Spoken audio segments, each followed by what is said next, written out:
छोटे से गांव में एक नौजवान रहता था जिसका नाम था अहमद। अहमद के वालिद का इंतकाल हो चुका था।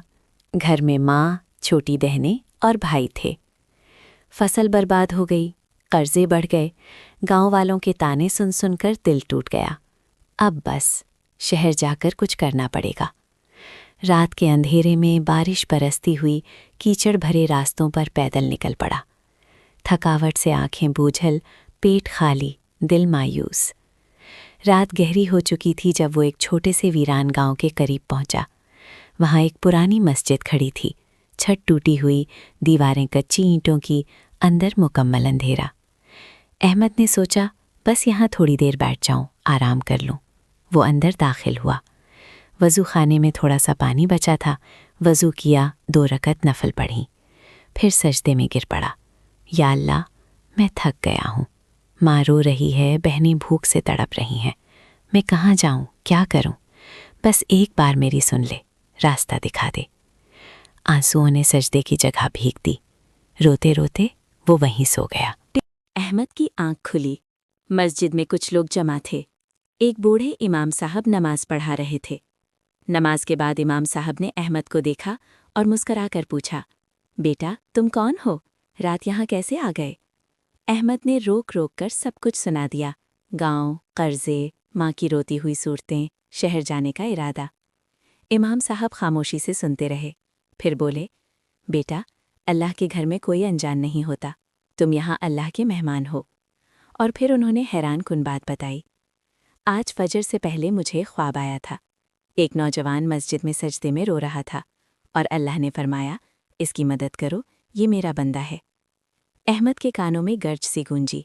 वो सजदे में गिर पड़ा और फिर रो पड़ा।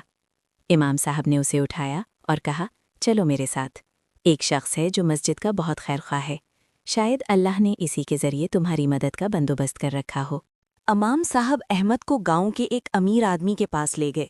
वो शख्स मस्जिद की तामीर और खैरात का बहुत शौकीन था। उसने अहमद की पूरी कहानी सुनी, फिर मुस्कुराकर बोला, बेटा, मेरा बेटा शहर में कारोबार करता है। वहाँ मेरी एक दुकान खाली पड़ी है। तुम जाकर वो संभालो। मैं तुम्हें इब्तिदाई सरमाया भी दे देता हूँ। बस अल्लाह पर भरोसा रखना और ईमानदारी से काम करना। अहमद की आंखों में उम्मीद जाग उठी। वो रो पड़ा और इमाम साहब और उस शख्स के हाथ चूमने लगा। चंद दिन बाद अहमद शहर पहुंच गया। दुकान संभाली, सुबह से रात तक मेहनत की, ग्राहकों से अच्छा सुलूक किया, धोखा नहीं दिया। अल्लाह ने बरकत दी। पहले महीने में अच्छा मुनाफा हुआ, दूसरे महीने में दुकान बढ़ गई। 1 साल बाद अहमद ने दूसरी दुकान भी खोल ली। गांव में पैसे भेजता रहा। माँ की आंखों में आंसू खुशी के आ गए। बहनों के लिए कपड़े, जूते, स्कूल की फीस, सब बंदोबस्त हो गया।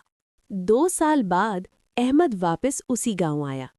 अब वो मस्जिद बदल चुकी थी। नई छत, खूबसूरत दीवारें, रोशनियां, नई कालीन। लोग नमाज के लिए बड़ी तादाद में आते थे। अहमद अंदर दाखिल हुआ। इमाम साहब वहीं थे, अब कदरे कमजोर, लेकिन मुस्कुराहट वही थी। बाबा जी, अहमद ने गले लगकर कहा, ये सब अल्लाह की रहमत है। मैं अनजान था, लेकिन मस्जिद ने मुझे अपना लिया। आपने मेरी मदद की, अल्लाह ने बरकत दी। इमाम साहब ने सर पर हाथ रखा और फरमाया, बेटा, याद रखो, जब कोई अल्लाह के घर में आता है और दिल से मांगता है तो अल्लाह ज़रूर सुनता है। बस सब्र और यकीन चाहिए। मस्जिद अल्लाह का घर है, यहाँ कोई अनजान नहीं होता। अहमद ने उस दिन मस्जिद में बहुत बड़ी रकम चंदा दी। मस्जिद के लिए नई लाइब्रेरी बनवाई, गरीब बच्चों के लिए वज़ाइफ शुरू करवाए। दोस्तों, ये थी मस्जिद का अनजान मुसाफिर की कहानी। ये कहानी अहमद की नहीं, हम सब की है। जब जिंदगी तन्हा कर दे, जब रास्ता नजर न आए, तो बस